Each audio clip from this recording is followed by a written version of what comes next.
Le scrutin doit se tenir le 20 décembre 2023 et pour l'instant, en République démocratique du Congo, ils sont nombreux à ne pas y croire. La guerre dans l'est du pays en est la principale raison, mais il y en a d'autres. Le processus d'enrôlement des électeurs prend du retard et ainsi que l'organisation logistique. Pour en parler avec nous sur ce plateau, Denis Kadima, président de la CENI, la Commission électorale indépendante, nationale indépendante en République démocratique du Congo. Merci beaucoup d'être avec nous.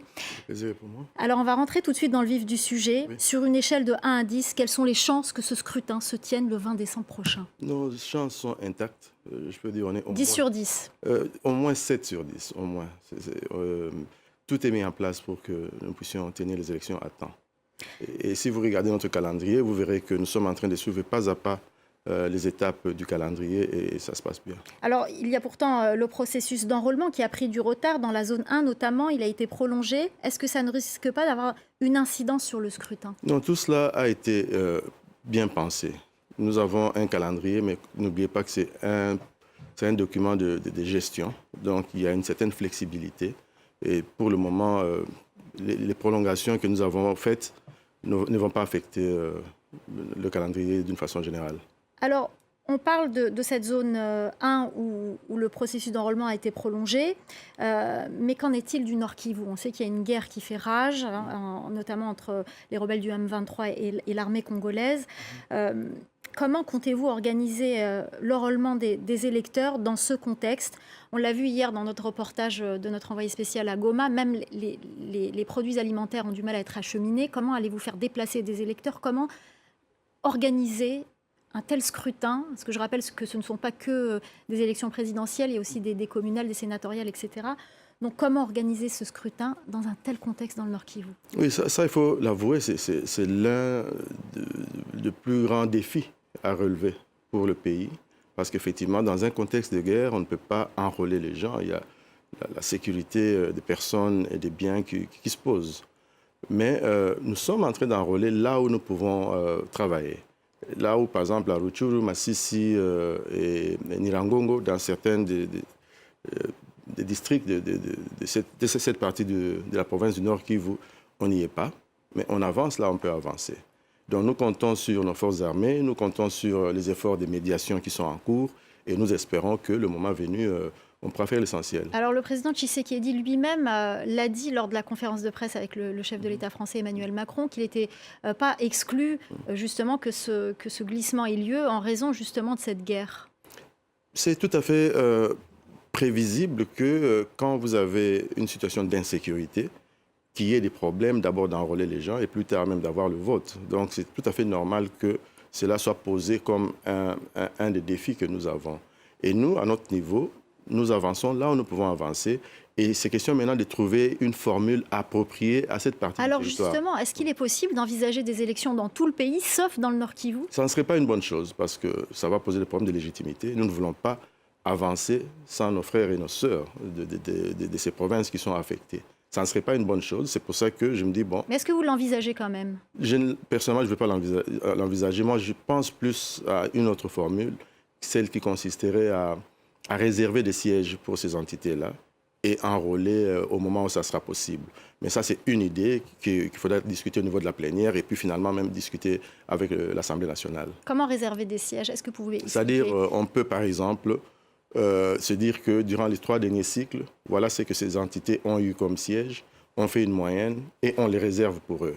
Et puis on continue avec le reste du pays. Et le jour où il y aura la paix, ils peuvent maintenant alors s'enrôler. Alors ça, c'est une possibilité qui est, on va dire, techniquement c'est faisable. Oui. Mais qu'en est-il politiquement? Quel message envoyer à la population qui souffre, qu'on voit chaque soir dans le journal de l'Afrique, ces déplacés qui souffrent de la guerre, de ces guerres qui durent depuis 20 ans d'ailleurs? Comment leur expliquer qu'eux ne pourront pas aller voter parce qu'il y a la guerre et qu'ils voteront au moment venu? Non, je n'ai pas parlé du vote, je parle de l'enrôlement. J'ai dit que si nous réservons des sièges pour ces entités, du coup, c'est un acte de solidarité à l'égard des populations de l'Est.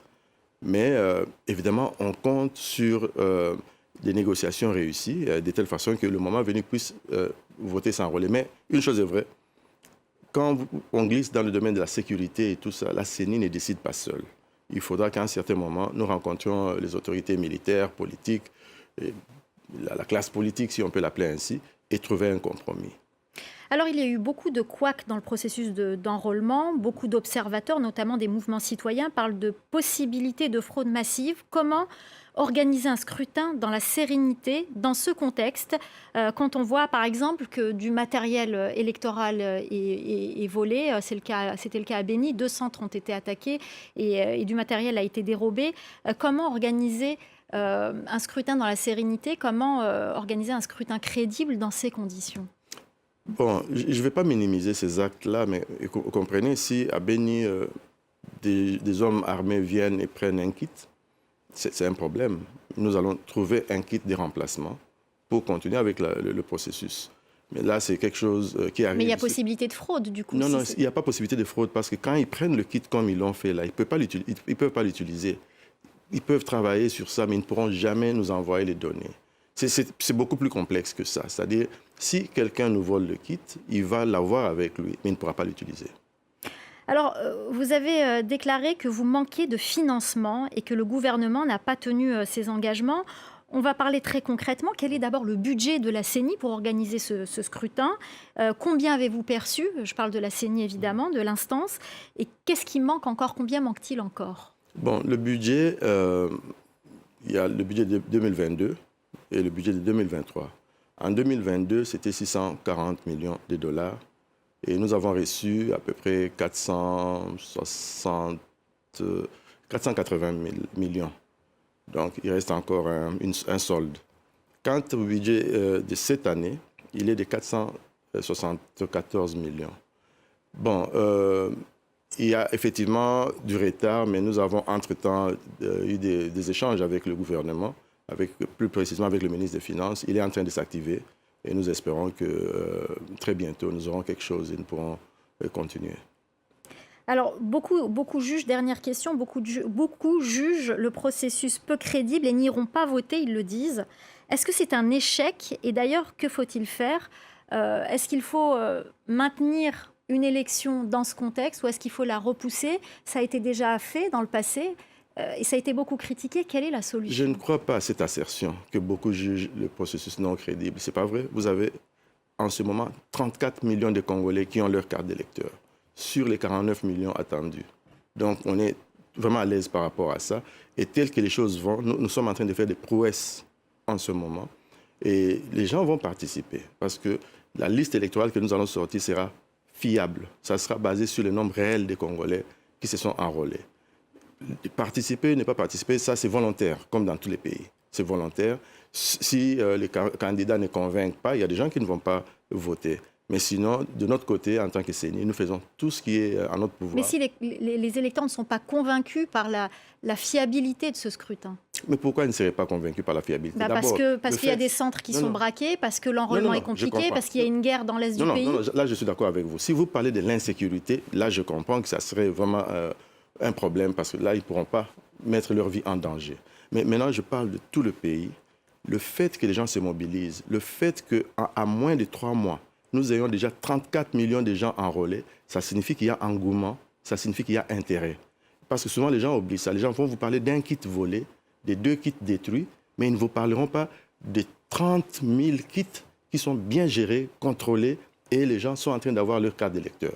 Donc, il y a beaucoup d'alarmistes, mais je vous dis que les choses sont plutôt en bonne voie. Merci beaucoup, Denis Kadima, président de la CENI, la Commission électorale indépendante, nationale indépendante en République démocratique du Congo. Merci beaucoup d'être venu répondre à nos questions. Merci. Et nous suivrons bien évidemment le déroulé de cette organisation de ces élections. Merci beaucoup d'avoir été avec nous.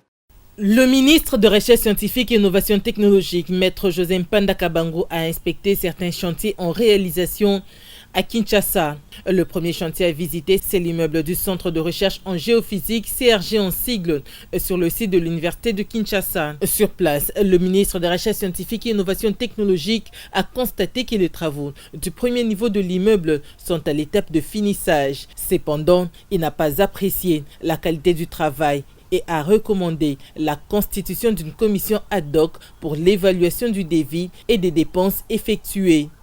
Le deuxième chantier visité, c'est celui de l'hôpital de Mabanga, au quartier Yolo, spécialisé en recherche et traitement des personnes atteintes de la drépanocytose. Ici, après la démolition totale de l'ancien bâtiment, c'est le travail de fourmi qui est en train d'être abattu par la société libanaise BBC pour livrer un immeuble R+1 très moderne au plus tard octobre prochain et dont les travaux sont financés à 70% par la fondation Denis Nyakeru Tshisekedi et 30% par le gouvernement.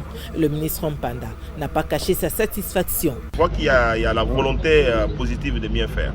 Mais d'où nous venons, c'est vraiment... Moi, je tiens à féliciter les recrutements de la fondation. La fondation Nyakeru Tshisekedi a fait une très bonne sélection d'entrepreneurs qui fait les travaux et on sent qu'il y a une expertise, contrairement de là où nous venons, puisque là, on a eu que nos yeux pour pleurer. La même satisfaction, Maître Mpanda l'a manifesté au 3e chantier du Conseil national pour la protection contre les rayonnements ionisants Sainte-Péry en sigle, au quartier Funa, où un immeuble de 4 étages est déjà érigé grâce au montage financier proposé par le ministère et dont les travaux se situent au niveau de finissage. Le ministre Mpanda a bouclé son inspection au Centre national de télédétection au croisement des avenues Batetela et Loubefou dans la commune de la Gombe. Le prochain centre à être modernisé, c'est l'Institut géographique du Congo, IGC en sigle, où sera érigé dans les tout prochains jours le quartier de la science avec 2 immeubles de plus de 7 étages dans le cadre du partenariat public-privé. Franck Tchola, je suis content de lui. Il a au moins montré ses expériences à partir de lac Mukamba. Il a fait qu'il y a des bacs de poissons qu'on est en train de lever sur le lac Mukamba. Aujourd'hui, je suis en face de Franck Tchola, dont je ne connaissais pas, mais il devient mon ami. Et je l'aime bien. Je veux bien partager avec lui, de loin ou de près. J'aime bien ses idées et nous devons nous compléter avec lui. Moi, en tant qu'ingénieur agronome, je vais aussi l'épauler en tant que son conseiller particulier. De loin ou de près, je suis avec lui. Franck Tchola. Vous voyez que Dieu nous a mis ensemble. Donc je suis simple, je suis pas orgueilleux. Hein? Non, mais moi aussi je suis simple, vous ne pouvez pas que je sois orgueilleux, Franck Tchola. Franck Tchola, où est-tout? Ah, c'est vous, Franck Tchola. Ah, je suis avec vous, vous êtes dans mon ordinateur, dans mon téléphone Android ici. Okay. Je vous vois, c'est d'habitude. Oh. Et je partage avec mes enfants tout ce que vous êtes en train de faire. Et quand vous étiez même à Kananga, avec le chef, le président de la maison civile, je vous ai vu et je partage avec vous. Mais votre expérience, comment ça deviendra le mien? Le mien plutôt. Tu veux être comme moi? Oui, je veux bien être un peu comme vous, Franck Tchola. Oui, Franck Tchola. Ok, hein? On va parler. Bon, venez. Donc, oui, mais c'est ça. Oui. C'est ce que je suis en train de dire, que nous devons nous partager ensemble. Ok, mais c'est Franck Tchola. Ah, Franck Tchola, je suis content. Vous êtes... Franck Tchola, mon petit frère, mais on dit une vision mounena, pour propager malheureusement ce qui se passe à Kouetou.